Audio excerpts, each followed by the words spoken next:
Hello everyone. Today we will have a detailed discussion on one of the most important topics from BEGC 134, reading the novel. So, നമുക്കറിയാം Things Fall Apart.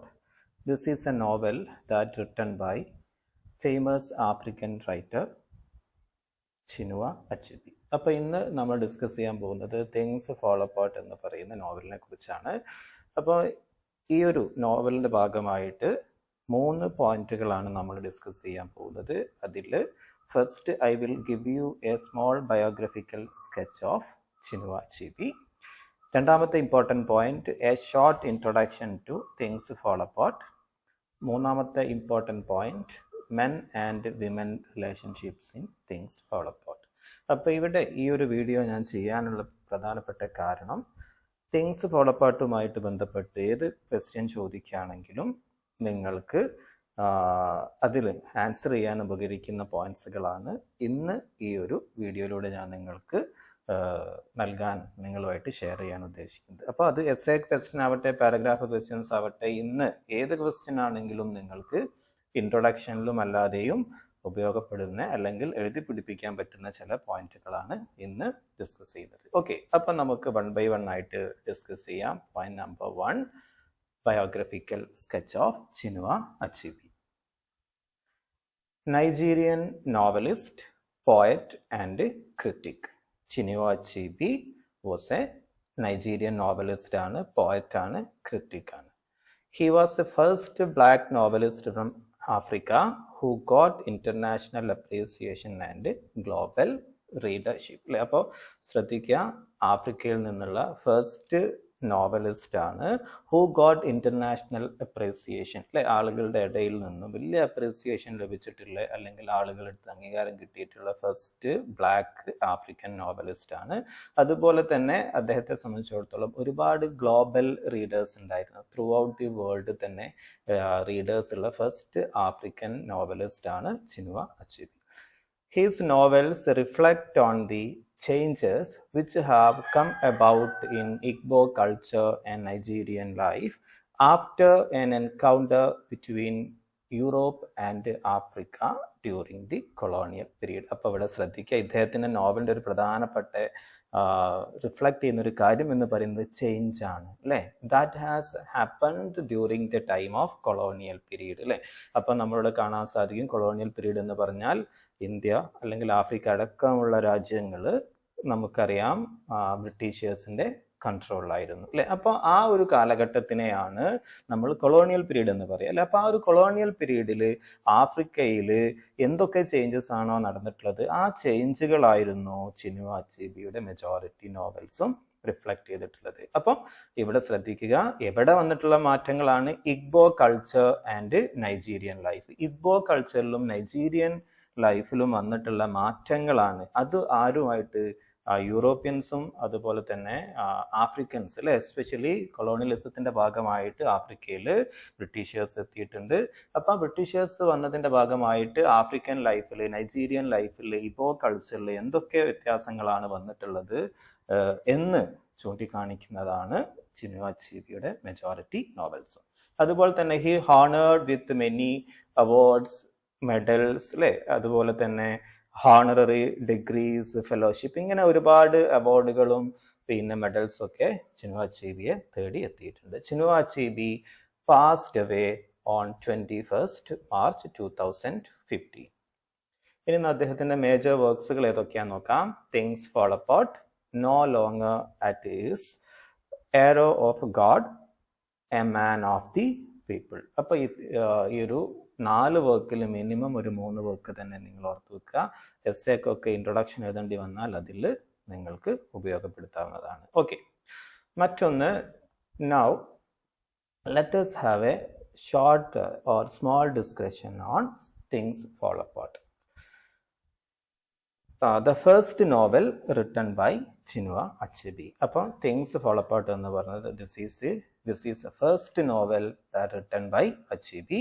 അതുപോലെ തന്നെ published in 1958.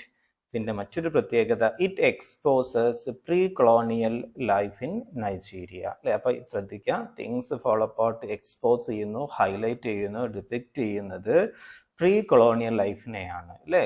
കൊളോണിയലിസത്തിന്റെ മുന്നേ, Britishers ആഫ്രിക്കയിൽ എത്തുന്നതിന് മുന്നേ എന്തൊക്കെയായിരുന്നു ആഫ്രിക്കയുടെ culture, എങ്ങനെയാണ് അവരുടെ റിലീജിയൻ, എങ്ങനെയാണ് അവിടെയുള്ള ലോസ് ആൻഡ് റെഗുലേഷൻസ് എങ്ങനെയാണ് അല്ലെ എന്നുള്ളതിനെ കുറിച്ചൊക്കെ ഉള്ള ഒരു എക്സ്പ്ലനേഷൻ ആണ്, അല്ലെങ്കിൽ ഒരു എക്സ്പോസിഷൻ ആണ് എവിടെ നടക്കുന്നത്, തിങ്സ് ഫോൾ അപ്പാർട്ടിൽ നടക്കുന്നത്. മറ്റൊരു പ്രത്യേകത, ഒഗോങ്കോ ഈസ് എ പ്രൊട്ടാഗണിസ്റ്റ്. ശ്രദ്ധിക്കുക, തിങ്സ് ഫോൾ അപ്പാർട്ടിൽ പ്രൊട്ടാഗണിസ്റ്റ്, ഹീറോ എന്ന് പറയുന്നത് ഒഗോങ്കോ ആണ്. He is strong, hard working, no weakness of fear അല്ലെ. അപ്പോൾ ഒഗോങ്കോയുടെ പ്രത്യേകത എന്ന് പറഞ്ഞാൽ ഹി വാസ് എ സ്ട്രോങ്, അതുപോലെ തന്നെ ഹാർഡ് വർക്കിംഗ്, അതുപോലെ തന്നെ നോ വീക്ക്നെസ് ഓഫ് ഫിയർ അല്ലെ. പിന്നെ മറ്റൊരു പ്രത്യേകത, the story took place in a village called Umuofia അല്ലെ. അപ്പൊ ഈ ഒരു സ്റ്റോറി സെറ്റ് ചെയ്തിട്ടുള്ളത് ആഫ്രിക്കൻ വില്ലേജ് ആയിട്ടുള്ള, ക്ലാൻ ആയിട്ടുള്ള Umuofia. Okay. Worships of god, sacrifice, communal living, war and magic are the features of the village. അപ്പോൾ ശ്രദ്ധിക്കുക, ഇവര് ട്രഡീഷണൽ വില്ലേജ് ആണ്, ട്രഡീഷണൽ ആയിട്ട് റിലീജിയനും ലൈഫൊക്കെ ലീഡ് ചെയ്യുന്ന ഒരു കമ്മ്യൂണിറ്റിയാണ്, ഗ്രൂപ്പ് ഓഫ് പീപ്പിൾ ആണ് ഇവിടെ ഈ ഉമോഫിയയിലുള്ളത്. ഓക്കെ. പിന്നെ അവരുടെ പ്രത്യേകത എന്ന് പറഞ്ഞാൽ ദേ വർഷിപ്പ്, ഗോഡിനെ വർഷിപ്പ് ചെയ്യുന്നുണ്ട്, അതുപോലെ തന്നെ ഹ്യൂമൻ സാക്രിഫൈസ് ഉണ്ട്, കമ്മ്യൂണൽ ലിവിങ് ആണ് അല്ലെ, അതുപോലെ തന്നെ വോർ ആൻഡ് മാജിക്, ഇതൊക്കെ ആയിരുന്നു എന്ത് ഒരു പിന്നെ ഉമോഫിയ എന്ന് പറയുന്ന ആ ഒരു വില്ലേജിന്റെ പ്രത്യേകത. ഓക്കെ. കമ്മ്യൂണൽ ലിവിംഗ് എന്ന് പറഞ്ഞാൽ നമുക്ക് കാണാൻ പറ്റും, എല്ലാവരും ഒരുമിച്ച് ഒരു കമ്മ്യൂണിറ്റി ആയിട്ടായിരുന്നു, ഒരു ഗ്രൂപ്പ് ആയിട്ടായിരുന്നു അല്ലെ. ആഫ്രിക്കയിൽ നമ്മൾ പോയാൽ നമുക്ക് കാണാൻ സാധിക്കും ഡിഫറെന്റ് ക്ലാനുകളാണ് അല്ലെ, ഡിഫറെന്റ് ഗോത്രങ്ങളായിട്ടാണ് എന്ത് ചെയ്തിട്ടുള്ളത് ആഫ്രിക്ക. അപ്പൊ അവരൊരു കമ്മ്യൂണൽ ലിവിംഗ് ആണ്, ഗ്രൂപ്പായിട്ട്, അതും ജോയിന്റ് ഫാമിലി സിസ്റ്റം ആണ് അല്ലെ. ഒരു ഹസ്ബൻഡും ഒരുപാട് വൈഫ്സുകൾ, ഒരുപാട് കിഡ്സുകൾ, ഇങ്ങനെ ഒരു കമ്മ്യൂണിറ്റി, ഒരു ഗ്രൂപ്പായിട്ടായിരുന്നു അവരുടെ ഒരു സോഷ്യൽ സെറ്റപ്പ് ഒക്കെ ഉണ്ടായിരുന്നത്. Okonkwo is the leader of the village. പിന്നെ ആരാണ് ലീഡർ? ലീഡർ എന്ന് പറയുന്നത് ഒഗോങ്കോ ആണ്. Okonkwo is the leader of Umuofia. Okay. അപ്പൊ ഇതാണ് ഇതിനെക്കുറിച്ചൊരു ബാക്ക്ഗ്രൗണ്ടിൽ നിങ്ങൾ അറിഞ്ഞിരിക്കേണ്ട, തിങ്സ് ഫോൾ അപ്പാർട്ടിന് അറിഞ്ഞിരിക്കേണ്ട പ്രധാനപ്പെട്ട കാര്യങ്ങൾ ഇതൊക്കെയാണ്. ഇനി നമുക്ക് നോക്കാം. Things fall apart has 3 parts. ശ്രദ്ധിക്കുക, the novel things fall apart has been divided into 3 parts. അപ്പോൾ ഇതിൽ first part describing his family, second part of the things fall apart, second part of things fall apart describe ചെയ്യുന്നത് customs and traditions of the Igbo or Ibo community. അപ്പോൾ ശ്രദ്ധിക്കുക, ഇവിടെ ഇബോ എന്ന് പറഞ്ഞാൽ നമുക്ക് കാണാൻ സാധിക്കും സൗത്ത് ഈസ്റ്റേൺ നൈജീരിയയിൽ വരുന്ന ഒരു ലാർജ് ഗ്രൂപ്പിനെയാണ്, ഒരു കമ്മ്യൂണിറ്റിയാണ് നമ്മൾ എന്ത് പറയുക, ഇബോ അല്ലെങ്കിൽ ഇഗ്ബോ എന്ന് പറയുന്നത്. അപ്പോൾ സൗത്ത് ഈസ്റ്റേൺ നൈജീരിയയിലുള്ള ഒരു ഗ്രൂപ്പിനെ പറയുന്ന പേരാണ്, ഒരു കമ്മ്യൂണിറ്റിയെ പറയുന്ന പേരാണ്, ഒരു ഗോത്രത്തിനെ പറയുന്ന പേരാണ് ഇബോ. ഓക്കെ. അപ്പം ഈ തിങ്സ് ഫോൾ അപ്പാർട്ടിൽ അദ്ദേഹം ചിനുവ അച്ചേബി ഫസ്റ്റ് പാർട്ടിൽ ഡിസ്ക്രൈബ് ചെയ്യുന്നത് ഒഗോങ്കോയുടെ ഫാമിലിയെ കുറിച്ചാണ്. Second part describes customs and traditions of the Igbo or ഇബോ.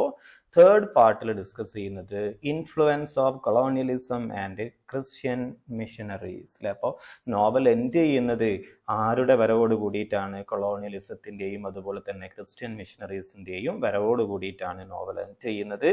അവിടെ നമുക്ക് കാണാൻ പറ്റും ക്രിസ്ത്യൻ മിഷനറീസ് വരുന്നതോട് കൂടിയിട്ട് African traditional culture, religion, life സ്റ്റൈലൊക്കെ അല്ലെങ്കിൽ ഒരു കൊളോണിയലിസം വരുന്നതോട് കൂടിയിട്ട് അവസാനിക്കുകയാണ്. അപ്പം ഈ ഒരു അവരുടെ ട്രഡീഷനും അവരുടെ സിസ്റ്റവും ബ്രേക്ക് ആവുന്നതോട് കൂടിയിട്ട് നമുക്ക് കാണാൻ പറ്റും ഒഗോങ്കോ അതിൽ അല്ലെ ആ ഒരു ഇൻസിഡന്റിൽ വളരെ ഡിപ്രസ്ഡ് ആവുന്നതും സൂയിസൈഡ് ചെയ്യുന്നതൊക്കെയാണ് ആ ഒരു നോവലിന്റെ എൻഡിൽ നമുക്ക് കാണാൻ സാധിക്കുന്നത്. Okay.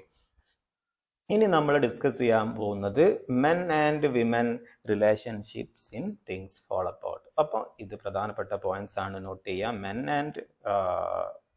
Man and woman relationship in things fall apart. അപ്പം നോക്കാം എന്താണ് മെന്നും വിമനും തമ്മിലുള്ള മെൻ ആൻഡ് വിമൻ റിലേഷൻഷിപ്പ് എന്താ നോക്കാം. Achebe portrays man and woman relationship in Igbo society primarily through Ogongo and his 3 wives. അപ്പോൾ ഇതിൽ നമുക്ക് കാണാൻ പറ്റും തിങ്സ് ഫോൾ അപ്പാർട്ടിൽ മാൻ ആൻഡ് വുമൻ റിലേഷൻസ് എന്ത് ചെയ്യുന്നുണ്ട്, ഡിസ്ക്രൈബ് ചെയ്യുന്നുണ്ട്, അദ്ദേഹം അതിനെക്കുറിച്ച് എക്സ്പ്ലെയിൻ ചെയ്യുന്നുണ്ട് ഇതിലൂടെ, through Okonkwo and his 3 wives. In Igbo culture, men are considered as superior to women. അല്ലെ, അപ്പോൾ അവിടെ ശ്രദ്ധിക്കേണ്ട ഒരു കാര്യം, ഇഗ്ബോ കൾച്ചർ, ആഫ്രിക്കൻ കൾച്ചർ എന്ന് പറഞ്ഞാൽ ആരാണ് superior? Men are considered superior. അല്ലെ, അവരാണ് കൂടുതൽ സ്ട്രോങ്, പവർഫുൾ ആയിട്ട് കൺസിഡർ ചെയ്യുന്നത് than the women. The ideal family leader is the one who controls their wives with strong hand. അല്ലെ, അപ്പോൾ നമുക്ക് കാണാം African traditional community, Igbo community എന്ന് പറഞ്ഞാൽ മെയിൽ ഡോമിനേറ്റഡ് കമ്മ്യൂണിറ്റിയാണ്. അപ്പോൾ ഒരു ഐഡിയൽ ഫാമിലി ലീഡർ എന്ന് പറഞ്ഞാൽ അദ്ദേഹത്തിന് ഉണ്ടായിരിക്കേണ്ട ബേസിക് ക്വാളിറ്റിയാണ് who controls their wives with strong hand. This ideal leader can be visible in Achebe's protagonist male character ഒഗോങ്കോ. അപ്പോൾ അത്തരത്തിൽ വരുന്ന ഒരു ഐഡിയൽ ഫാമിലി ലീഡർ തന്നെയാണ് ആര്? നമ്മുടെ Okonkwo. It was obvious at very beginning of the novel. അപ്പോൾ അതിന് അദ്ദേഹം ഒരുപാട് എക്സാമ്പിളും നമുക്ക് ഇതിൽ നിന്നും കണ്ടെത്താൻ സാധിക്കും. അപ്പം നമുക്ക് നോക്കാം. ഇനി ഓരോ ക്വാളിറ്റീസ് 1 by 1 ആയിട്ട് മാൻ ആൻഡ് വുമൻ റിലേഷൻസിനെ കാണിക്കുന്ന ഒരുപാട് എക്സാമ്പിൾ നമ്മൾ ടെക്സ്റ്റ് നിന്ന് റെഫർ ചെയ്യാണ്. അതിൽപ്പെട്ട ഫസ്റ്റ് ആണ് Okonkwo has the habit of dominating wives.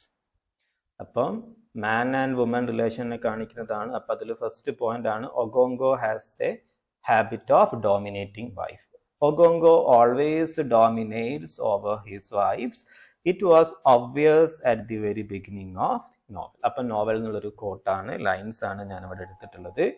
Men women റിലേഷനെ കാണിക്കുന്ന, ഒഗോങ്കോ വൈഫ് ആയിട്ടുള്ള റിലേഷൻസിനെ കാണിക്കുന്ന ഒരു എക്സാമ്പിൾ ആണ്. Ruled his household with a heavy hand. His wives, especially the youngest, lived in perpetual fear of his fiery temper, and so did the little children. അപ്പോൾ ഇവിടെ കാണാം ruled his household with a heavy hand. His wife, especially the youngest, lived in perpetual fear of his fiery temper. അപ്പോൾ നോക്ക് നിങ്ങൾ, ഇവരൊക്കെ തന്നെ house hold means വൈഫിനെയും ചിൽഡ്രനെയും കുട്ടികളൊക്കെ തന്നെ അദ്ദേഹം ഹെവി ഹാൻഡ് ഉപയോഗിച്ചാണ് ട്രീറ്റ് ചെയ്തിട്ടുണ്ടായിരുന്നത്. ഇവരൊക്കെ വൈഫ്സ് എല്ലാം തന്നെ as a result afraid of Okonkwo. അല്ലെ, ഒഗോങ്കോയെ കുറിച്ച് നല്ല പേടിയിലായിരുന്നു. ഓക്കെ, രണ്ടാമത്തെ എക്സാമ്പിൾ ആണ് Okonkwo is a short tempered man with women. അതുമല്ല, മറ്റൊരു പ്രത്യേകത, ഷോർട്ട് ടെമ്പേർഡ് ആയിരുന്നു, എസ്പെഷ്യലി ആരോട്? With women. Okonkwo is also a short tempered man, particularly harsh with women. ഇവിടെ ഷോർട്ട് ടെമ്പേർഡ് ആണ്, പെർട്ടിക്കുലർലി ഹാഷ് വിത്ത് വിമൻ. വിമനുമായിട്ട് നല്ല ഹാഷ് ആയിട്ടായിരുന്നു പെരുമാറിയിട്ടുണ്ടായിരുന്നത്. This is an episode in the novel in which he is preparing some herbal medicine for his daughter Izima. അല്ലെ, അപ്പോൾ ഇവിടെ നമുക്കൊരു എക്സാമ്പിൾ കൊടുക്കുന്നുണ്ട്. ഇവർ ഹെർബൽ മെഡിസിൻ പ്രിപ്പയർ ചെയ്യാണ്. ആരൊക്കെ? ഒഗോങ്കോയും അതുപോലെ തന്നെ അദ്ദേഹത്തിന്റെ വൈഫുമായിട്ട്. അല്ലെ, എസിമ എന്ന് പറഞ്ഞാൽ ഡോട്ടറാണ്. ആരുടെ? ഒഗോങ്കോയുടെ ഡോട്ടറാണ്. അപ്പൊ അവർക്ക് അസുഖം വന്ന സമയത്ത് ഹെർബൽ മെഡിസിൻ, ഹെർബൽസ് ഒക്കെ ഉപയോഗിച്ച് നമ്മൾ മെഡിസിൻസ് ഉണ്ടാക്കാറുണ്ട്. മെഡിസിനൽ ഹെർബ്സ് ഉപയോഗിക്കും നമ്മൾ, അല്ലെ. അങ്ങനെ മെഡിസിൻ ഉണ്ടാക്കുന്ന സമയത്ത് നമുക്ക് കാണാം ആരൊക്കെ? Ekwefi, his wife and Ezinma's mother, gives him a pot full of water and pours some on the herbs. അല്ലെ, അപ്പൊ നമുക്ക് കാണാൻ പറ്റിയൊരു പോട്ടില് നിറയെ വെള്ളം കൊടുക്കുകയാണ്, അല്ലെ, ഫുൾ വാട്ടർ കൊടുക്കുകയാണ്. അതുമാത്രമല്ല, കുറച്ച് വാട്ടർ ഇവിടെ ഹെർബ്സിന്റെ മുകളിൽ, മെഡിസിനൽ ഹെർബ്സിന്റെ മുകളിൽ പോർ ചെയ്യുന്ന ഒഴിക്കുന്നുണ്ട്, അല്ലെ. എന്നിട്ട് വെറുതെ ചോദിക്കുകയാണ്, ആസ്ക് ഒഗോങ്കോ, ഈസ് ദാറ്റ് ഇനഫ്? അല്ലെ, ഇത്രയും വാട്ടർ ഇനഫ് ആണോ, അല്ലെങ്കിൽ ഇനി വേണോ എന്ന് ചോദിക്കാം.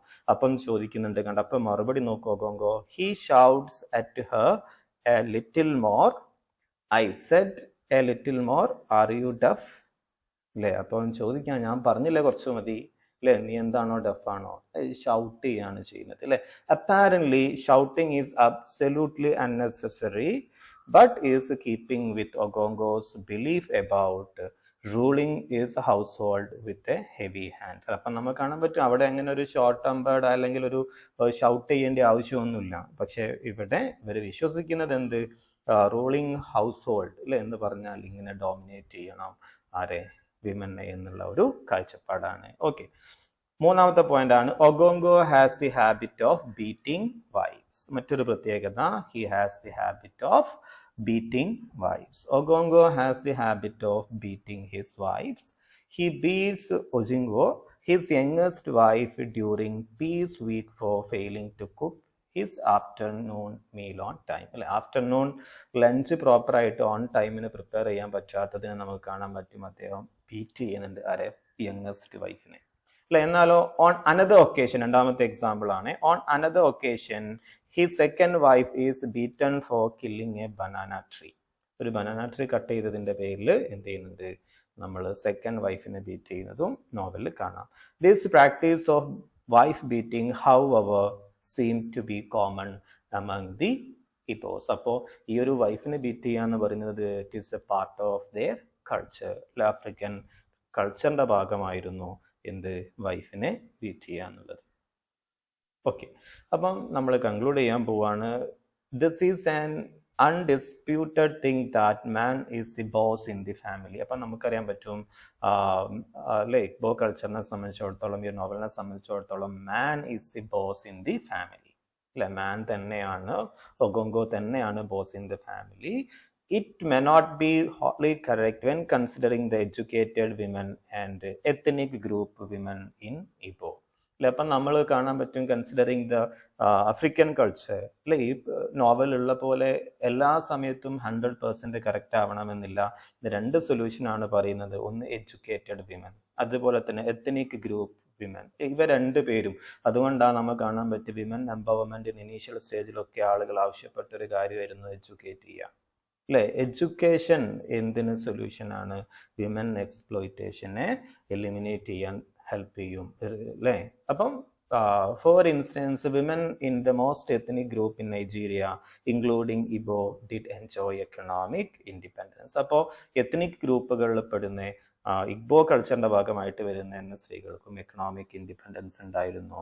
Again educated urban women could not be dominated as completely as their uneducated rural sisters. അതുപോലെ തന്നെ എഡ്യൂക്കേറ്റഡ് ആയിട്ടുള്ള urban ആഫ്രിക്കൻ വിമനും എന്തായിരുന്നു, പിന്നെ കംപ്ലീറ്റ്ലി ഫ്രീ ഫ്രം ഡോമിനേഷൻ, അല്ലെ, completely free from the domination of മാൻ. അല്ലെ, അപ്പൊ ഇത്രയാണ് ഡിസ്കസ് ചെയ്യാനുള്ളത്. Anyway, now let us stop here. Have a nice day.